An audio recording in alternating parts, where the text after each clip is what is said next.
Ćao amici mi, buona giornata amice. Znate šta se desilo? E pa ja znam. Kako bi rekao jedan poznati youtuber, eto sranja. Sranje nije ni počelo. Traktor se izvrnuo. Eto sranja, evo sranja, nije ni počelo, traktor se izvrnuo. Puste vi sad traktor, sranje se izvrnulo. Indeks HR stavlja ovu vijest. Facebook Marketplace totalni kaos. Pa dobro, jesam ja pred jedan dan rekao. Nemoj da mi neko ukro ideju za serijal, i ja mislim. Boris Abramović ni 5 ni 6. Neka, pusti copycatere. Tema današnjeg videa, vozila. Vozi me, vozi me. Vozi me, ko Mercedes Benz. Idemo umočiti prstiće u šta ljudi danas prodaju. Honda šljivik, mala oštećenja, a mlada vozačića. Pa ti daj ženi da ti vozi auto.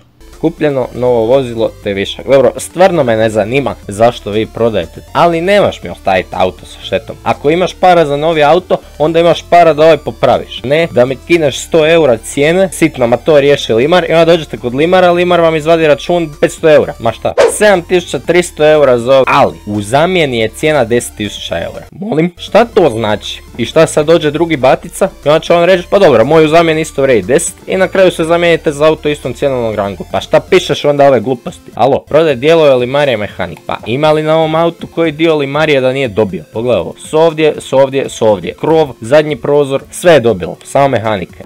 Možete vi kupiti Limarije, ali ne preporučujem. Skuter na novo sređen, zalijepio čovjek trakom. Ovo izgleda na novo, pogotovo što je rekao na novo plastike.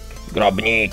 Ovo djeca voze, izdrkavaju se na ovom, padaju s ovog. Ko zna koliko kazni još nije stiglo na ovu registraciju, ali on bi vama uvalio, jel tako? Stavio čovjek kopačicu ko vozilo. Koga ti prijatelju voziš na ovom? Ima različite prednje i zadnje sice, šta za prednje dobio dobru cijenu, a pa ih počupo van.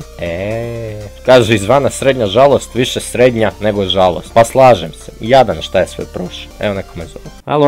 Alo, ljubavi, idemo u grad večeras. Može, evo ja ću vam poslati. Može. Pozdrav.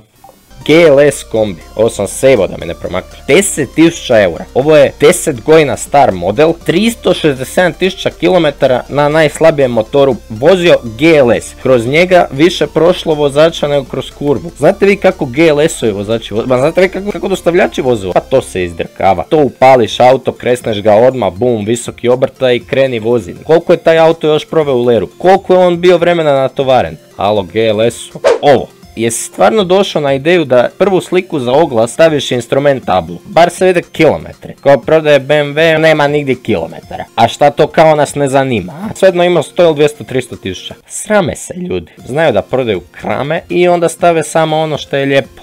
Isto.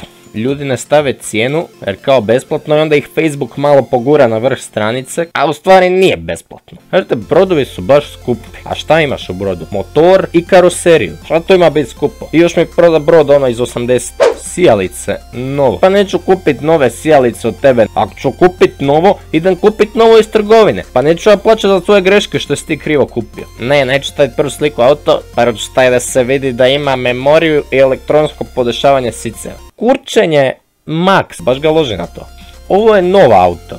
Znači ne razumijem, ljudi kao kupe novo auto, znači 2022. i prodaje novo auto. Pa šta si ga kupio ako ćeš ga prodavati odmah? Idemo dalje. Trula kola 3000 eura. Zadnji ovaj treba zamijeniti prednje blatobrane.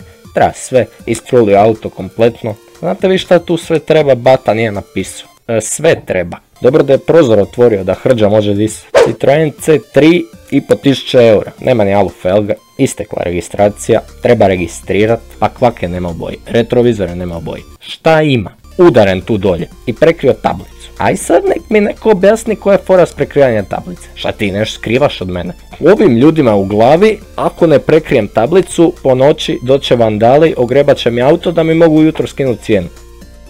DPD kombijaner razbijen. Znam ja kako ljudi voze kombije ove. Ovako voze kombije. Šta mislite da onaj iz GLS-a bio nešto bolji? I kakva je ovo slika? Evo, šta si ti sa tu slikom? I prozor mu je razbijen.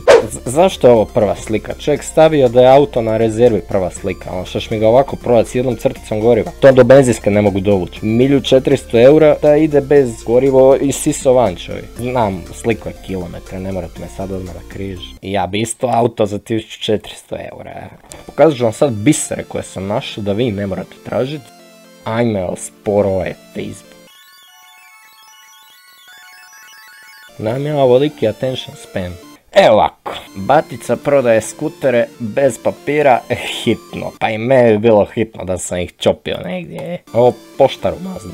Ljudi stave hitno koja će im se neko smilovat, pa kao ajde njemu je hitno, ja ću sad njemu pomoći. Ne, neće. Istom brzinom će se oglas prodati.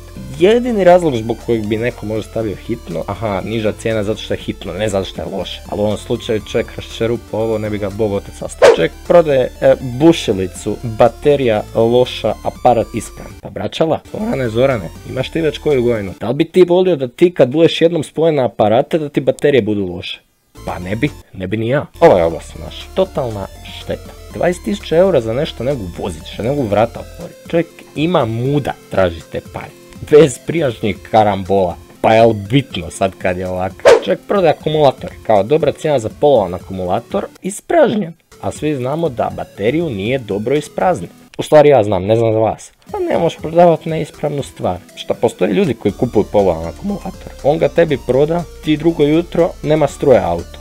Tako sam si ja zeznuo kad sam kupovao hard disk preko njuškala. Samo jer me čovjek poslao krivi hard disk, naravno. Ne zato što komp nije htio upaliti. Tomos nosač lančanik. Da li vama ovo izgleda kao ispravan nosač lančanik? Čovjek pored ceste našao ovo. Ostalo znate vi kako bi ovo novo trebalo izgledati. Lančanik. Lančanik ima zubce matoje. Malo edukacije. Luka, ali ovo je nosač. Pa nosam vas na kiti. Čovjek prodaje auto, sam sebi ruši cijenu, napiše cijena nije fiksna. Meni ovo više u glavi nije 550 eura. 300 eura izvadim, pokažem ti, ti poletiš na njih. Nemojte sami sebi rušiti cijenu. Pa onda napiši cijenu koja je fiksna. 15.000 eura za Golfa 6. A šta kao nije Golf 6? Sve ovo lijepo prijatelju, ali ja tu ne vidim kilometre. A di su kilometri? A šta tu nisi napisao? Vidite ovaj motor. Iako iskusno oko za oglase, ovaj oglas sam već vidio kad je bio 500 eura. 350 i dalje ti ga neko neće. Kupljen krivo. Pa drugi put gledaj kad kupuješ. Ne kupuješ svaki dan motor za Renault. Kupuješ svaki 2 mjeseca, ne znam koliko ti traje. Ali batica, neću ja plaćat na tvojim greškama. Meni ovo ne treba. Da Luka, ali možda ima neko kome treba. Pa zato je na oglasu. Ja ovim ljudima činim reklamu. Vi toga niste ni svjesni. A joj, pa na šta ovaj auto liči? Kakav kokošinjac si ti prevozio unutra? Tapecir traka. Ako se ovako brineš o autu, kolika su cijena nekretnina, ovo je još i razumna cijena za krov nad glavom. A recite vi sad meni iskreno, na šta vas asocira ovaj kombi? Mali Gedža, staro željezo skupio u ovom. I još ima, vidite, ostalo, mu nije sve prodao. Citroen 50 nijansi crvene. U cijenu može DIN 2 Audi, a šta sam ja sad pročitao? Aj, kad prodaš te felge, onda ti s tim kešom kupi ti sebi šta hoćeš. Set alata za 50 eura. Aj, kad prodaš nekom ovom, daj mi broj da ga ja za nešto oženim. Gubim volju čim je ovako ne učitava oglasa. Šta je ovo? Neko mi jaše po internetu. Susjed krade. Moram ovo gasit. Ako čekate da vam ja još nešto pametno kažem, neću. Još jednom da podsjetim, nemoj da bi mi neko krao ideju za serijal. Čuli? Aj mrš!